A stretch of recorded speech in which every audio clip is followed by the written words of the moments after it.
Buenos días. Bueno, pues había prometido de que con lo último añadido al capítulo 8 terminaba ya ese capítulo que me tenía hartito. Me hablaba de la justicia y de la política, pero en fin, serán los delirios del verano y del calor, pero no puedo dejar de hacer el siguiente, que ya os aviso que esta entrada es un sueño, es un delirio, es la fascinación por los abismos del alma humana, que siempre encontrará otra puerta que abrir. Dentro de este orden de cosas, entender lo que sigue. En la entrada anterior os dejé un gran balcón al abismo más absoluto con el siguiente párrafo que vuelvo a leer. Las mejores propuestas que podemos concebir para el mejor gobierno de los hombres y el mejor destino para este diminuto planeta perdido en el cosmos. Estamos absolutamente perdidos en un horizonte que no podemos comprender ni siquiera. Pero en este planeta y con sus afortunados habitantes, que poseedores de la razón y de la inteligencia están instalados revolcándose en la ignorancia y en la irracionalidad, que podemos ser casi dioses y nos sumergimos en la bestialidad, en este planeta que estamos destrozando y que es nuestra cuna, nuestro origen, el único lugar donde podemos vivir, y no tenemos otro sitio donde vivir y dónde ir si esto no funciona, si el planeta se destruye. Y es además el único sitio donde puede vivir y reposar esta cosa ardiente y desesperada que es la endeble condición humana, humilde pero poseedora del más increíble milagro, humilde e insignificante pero poseedora del más increíble milagro que sea posible soñar y desear: la conciencia del sí y lo del fuera de sí. Nosotros, la humanidad, que somos, que sepamos, el único lugar del universo donde el universo puede interrogarse y meditar sobre sí mismo por nuestra mediación. ¿Conocéis acaso un milagro mayor? Y por soñar, nos ha diseñado el universo para poder pensar sobre sí mismo, ya que dentro de la irracionalidad mecanicista más absoluta, esta dislocación de energías gigantescas, sin destino y sin propósito que resulta ser el universo, en fin, todo explota, se mueve, nacen estrellas, mueren estrellas. Esto es un disparate energético absolutamente colosal. Si existiese un atisbo de conciencia cósmica, su primera pregunta sería saber qué es lo que soy y cómo lo puedo llegar a saber. ¿Os imagináis? Que pueda haber una voluntad más o menos consciente de toda esta irracionalidad energética que dice: ¿qué coño soy yo? ¿Y cómo lo puedo llegar a saber? ¿Os imagináis? Bueno, pues dentro de este tipo de abismos hay un problema, y es el siguiente.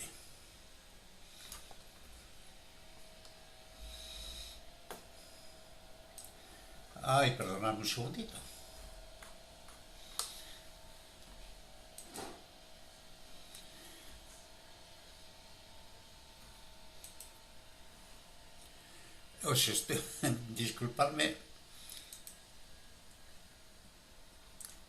Disculpadme porque me he perdido un poquito, porque en fin, porque tengo que combinar distintos escritos y se me ha perdido uno, pero bueno, decía que ya con ese pensamiento tan absolutamente increíble, que es más un sueño, un delirio como el que viene ahora a continuación, ya os había dejado al borde del abismo más inexplicable. Pero lo peor para mí es que yo también me he quedado en dicho borde, y claro, inmediatamente me ocurre lo que ya anticipó con gran experiencia Nietzsche, con gran experiencia y con gran perspicacia Nietzsche, que cuando miras al abismo, el abismo también te mira a ti. Y esa mirada hipnótica te atrae hacia las profundidades, esas profundidades donde es tan fácil sumergirse y perderse para siempre. Yo soy de los que miro y intento apartarme, pero a veces es inevitable que caigas. Al hilo de este pensamiento, tal vez Si el universo es una locura energética, sin medida, sin sentido, que sepamos, sin edad, ya que la datación del Big Bang como único origen del universo puede tener otras posibilidades diferentes, como yo he adelantado cuando hablo de esos temas en el capítulo 1, la idea de miles de millones de Big Bang sucesivos como una eterna noche de fuegos artificiales, de implosión, concentración, agujero negro con una varia o millones de galaxias y explosión cuando el agujero negro pierde la estabilidad a llegar a esa singularidad inferior a un protón, que nos explica como origen del universo, y dicen que, en fin, que una singularidad inferior a un protón es lo que da origen por explosión al universo que conocemos. Bueno, pues eso podría ser no una sola vez, sino, en fin, un proceso que se viene repitiendo, a saber desde cuándo y desde dónde. Estamos en locuras, ¿verdad? Estamos en locuras, pero pensar un poco. Pero bueno, lo dejo, ya que solo era el recuerdo del pensamiento anterior, del capítulo primero, de que tal vez el universo, si tuviese un atisbo de conciencia en su primera preocupación, sería intentar saber lo que era y cuál podría ser su origen, su composición, su vida, su destino, y por tanto nos hubiese diseñado para ver si una criatura inteligente podría tal vez darle alguna respuesta. Como se ve, este pensamiento, si no es el mayor abismo jamás imaginado, pues le parece bastante. No será por falta de locuras que proponer lo que tenéis en este libro, ¿verdad? Pero esta inclusión tardía en este pensamiento me ha hecho reflexionar de que tal vez puedan existir otras posibilidades más cercanas a nuestra visión del universo, optimista o tal vez realista.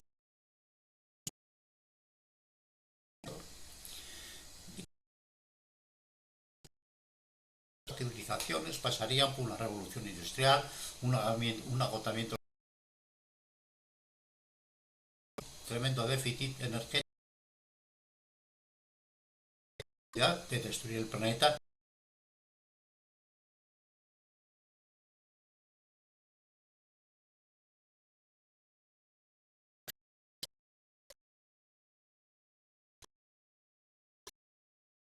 Para el desarrollo de nuestra propia civilización, tal vez pueda ser este un escenario posible, aunque tal vez esté pensando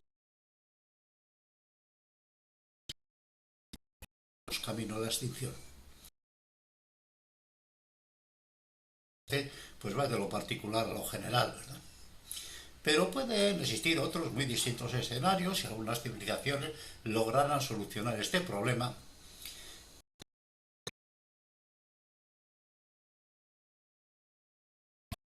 en todos los recursos y toda la energía que precisaran y su utilización solo a una velocidad constante como la nuestra durante 10.000 años o 100.000 años, 1.000.000 de años, o en una civilización como la nuestra dentro de 1.000.000 de años, ni pensar siquiera en más inteligencia que puede ser posible, en más tiempo que puede ser posible y en vidas eternas o muy largas.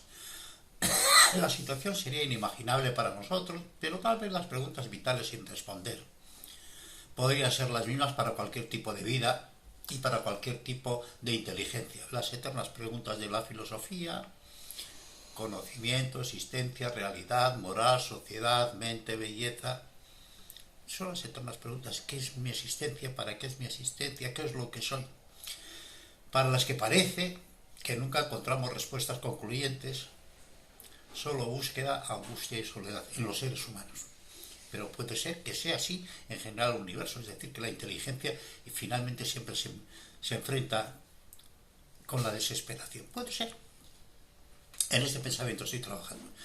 Y en estos tortuosos y angustiosos y resplandecientes caminos de la búsqueda de una explicación racional de la vida y del pensamiento, la humanidad no ha encontrado ninguna explicación racional satisfactoria, salvo las propuestas de las religiones para sus creyentes que abrazan su particular verdad, ignorando todo lo demás, e incluso abrazan que las cosas contrarias a las evidencias, ¿no? Es decir, renunciando totalmente a su propia capacidad de juicio, admitiendo una verdad absoluta con la sola prueba de su propia afirmación de esa religión, sin ninguna otra acreditación, es decir, dicen que el libro sagrado dice, y esto es la verdad, y en fin, se acaban las discusiones. Bueno, pues por eso ya pasamos las sociedades occidentales con la escolástica, ¿verdad? Y por la otra parte, la desesperada búsqueda de la versión de la verdad de la existencia por parte de las mejores mentes que la humanidad ha tenido a lo largo de los milenios de nuestra civilización, los filósofos. Comillas. A todo hombre le es concedido conocerse a sí mismo y meditar sabiamente. Esto lo dijo Heráclito como afirmación, yo lo pongo como interrogación. Y digo que sí, pero pocos lo hacen, ojalá fuesen todos. Es decir, ojalá todo hombre se conociese a sí mismo y todo hombre meditara sabiamente, ojalá, ojalá. Y por ese camino, el tobogán enloquecido del pensamiento humano, de ideas múltiples y contradictorias y coincidentes y disparatadas entre la locura y el raciocinio, donde ninguna explicación sobre los temas fundamentales colma el hambre de infinito del ser humano, la sed inextinguible en busca de una explicación satisfactoria al ser humano y los muchos misterios y contradicciones de la existencia consciente, inmerso como una simple molécula viva, porque tenemos un tamaño más pequeño con relación al universo que una molécula. Pero somos una molécula viva y pensante en un escenario de una grandeza inenarrable y absolutamente inexplicable.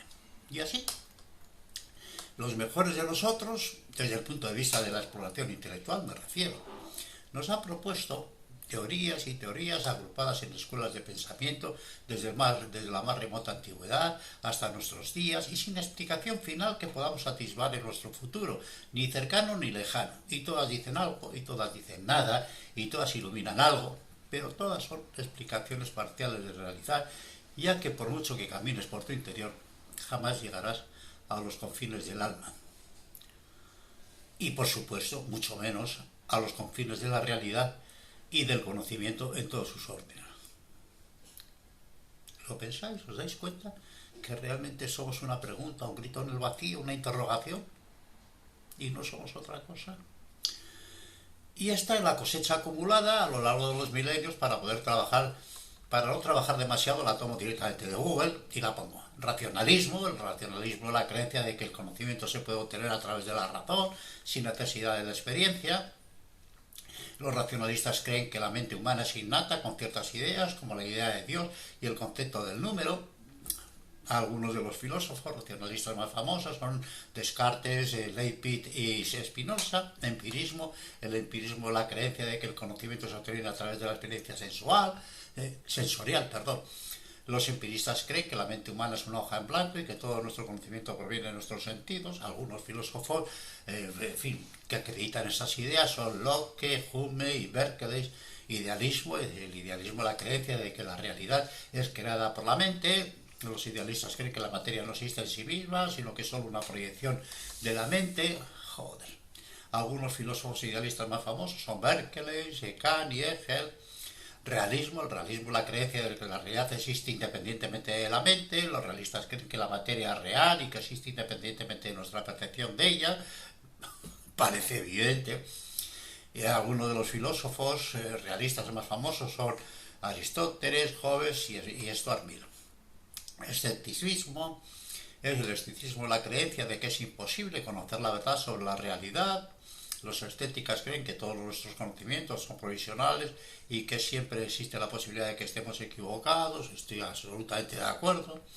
Algunos de los filósofos escépticos más famosos son Sexto Empírico, Hume y Piro de Elis. Dogmatismo. El dogmatismo es la creencia de que es posible conocer la verdad sobre la realidad. Los dogmáticos creen que tenemos acceso a verdades absolutas que no pueden ser refutadas. Interrogantes. Algunos de los filósofos dogmáticos más famosos son Descartes, Leibniz y Spinoza. Relativismo. El relativismo es la creencia de que la verdad es relativa a la perspectiva del individuo. Los relativistas creen que no hay verdades absolutas, sino que todas son verdades subjetivas. Bueno, algunos de los filósofos relativistas más famosos son Nietzsche, Foucault y Derrida.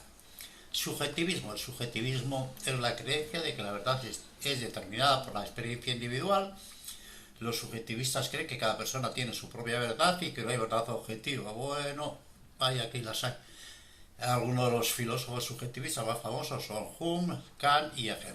Pero aquí, esta es una historia muy por encima, ¿verdad?, de la historia de la filosofía, pero aquí en mi concepto faltan las corrientes muy principales en este siglo que estamos viviendo y que las vuelvo a tomar de Google.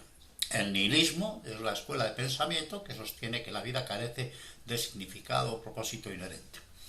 Los nihilistas creen que la existencia es absurda y que no hay nada después de la muerte. Algunos nihilistas creen que esto significa que debemos vivir nuestras vidas al máximo y disfrutar de cada momento, mientras otros creen que debemos abandonar la esperanza y la búsqueda del significado.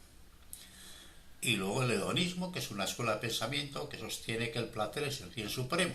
Los hedonistas creen que debemos buscar la felicidad y la satisfacción en todo lo que hacemos. Algunos hedonistas creen que eso significa que debemos perseguir los placeres sexuales, mientras otros creen que podemos encontrar la felicidad en cosas más simples como la amistad, el amor y la buena compañía. El cinismo es una escuela de pensamiento que sostiene que la felicidad se puede encontrar viviendo una vida simple y libre de lujo. Los cínicos creen que debemos deshacernos de nuestras posesiones y vivir una vida de autosuficiencia. Y algunos cínicos creen que esto significa que debemos vivir en la pobreza, mientras otros creen que podemos encontrar la felicidad en una vida sencilla y modesta. El estoicismo es una escuela de pensamiento que sostiene que la felicidad se puede encontrar viviendo una vida de virtud y autocontrol. Los estoicos creen que debemos aceptar lo que nos sucede y no permitir que las emociones nos controlen. Algunos estoicos creen que esto significa que debemos ser indiferentes al dolor y al sufrimiento, mientras otros creen que podemos encontrar la felicidad en una vida de paz y serenidad. Estas son solo algunas de las muchas escuelas diferentes de pensamiento filosófico, ya que resulta evidente que cada filósofo que piensa por sí mismo encuentra sus propias respuestas, y dado lo que somos los seres humanos, ninguna es absolutamente coincidente. En el mejor de los casos alcanzan visiones o propuestas con alguna semejanza. Naturalmente, las inteligencias menores siguen y apoyan a algún pensador original, y de ahí nacen las escuelas. Cada escuela y cada persona tiene sus propias ideas sobre la naturaleza de la vida, el significado de la existencia y la forma de lograr la felicidad. Aquí no digo que encuentre la forma de explicar la realidad, y eso es muy importante. Pero en este siglo, en este estado de nuestra civilización, las ideas principales que gobiernan hoy nuestra sociedad son el nihilismo, es decir, que la vida carece de propósito y de significado, lo que nos lleva, inevitablemente, a una sociedad mayoritariamente hedonista, es decir, que la búsqueda desesperada del placer, de la irresponsabilidad, del egoísmo, son las metas supremas de nuestra sociedad a nivel global, con algunas cuotas entre los más dotados de estoicismo. A mí me hace gracia porque de nueva escena dos andaluces, Séneca, comillas, para vivir bien hay que vivir en guerra con las propias personas y en paz con los demás, que tal vez está en la base de las libertades extremas individuales de las modernas sociedades, y Marco Aurelio con sus meditaciones, que es una guía maravillosa para enseñarnos a bien vivir, a vivir con virtud. Pero la gran pregunta es, ¿puede una sociedad inteligente sobrevivir al nihilismo y al egoísmo a largo plazo? Mi pensamiento es que no. La opulencia extrema puede ser tan deshumanizadora como la pobreza extrema.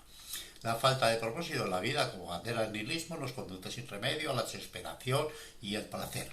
Como único camino social nos conduce sin remedio al tedio, al aburrimiento y a la muerte del alma, finalmente al desierto espiritual de nuestras sociedades. Incluso con la brevedad de nuestras vidas, el placer termina convirtiéndose en vino amargo, en cenizas de tu vida, en esas cenizas del ritual cristiano, donde se pronuncian las terribles palabras: polvo eres y en polvo te convertirás. Qué largo es el camino para decir lo que quería decir desde el principio. Pido perdón y me disculpo cuando me veo pesadito, es que lo borro. Soy único para perderme en mis propios pensamientos. Vale, vayamos al abismo del que quiero acercar. Si el nihilismo y el hedonismo es donde puede llegar inevitablemente a las sociedades avanzadas, ante la inevitable evidencia de que somos incapaces de encontrar una explicación totalitaria y suficiente y adecuada a los misterios de la existencia inteligente, en un universo del que jamás llegaremos al conocimiento absoluto, imaginar una civilización con 1 millón de años de antigüedad y vidas eternas, donde su vida sea una eterna repetición de un día crepuscular, sin ninguna posibilidad de una explicación coherente de la consciencia y del universo, y tal vez pueda ser una buena descripción del infierno. ¿Cuál podría ser el estado mental de sus componentes? Tedium vitae, tedio de vivir, aburrimiento ad infinitum y desesperación. Ese siempre será el pago de la inteligencia ante la incomprensión de la realidad y la desesperación de la sociedad, y del vivir sin esperanzas, el tiempo de las ilusiones perdidas. Esta es una soledad donde finalmente vivimos todos los seres humanos, todos los seres pensantes, sea cual sea el bullicio que nos rodee. ¿Y cómo podríamos hacer para buscar soluciones a tal nivel de aburrimiento y desesperación? Pensar una contestación a esta gigantesca cuestión en entes con ese nivel de desarrollo mental es pura vanidad, lo sé de sobra, pero sí puedo decir lo que yo haría. Ese sí está a mi alcance. Y parto de la premisa de que sea el que sea el tipo de inteligencia y sea el que sea el nivel de un organismo pensante, todos utilizaremos al analizar cualquier cuestión la herramienta más vieja de la inteligencia, la lógica. Y de acuerdo con mi sentido lógico expondré lo que yo haría. Preguntar y experimentar.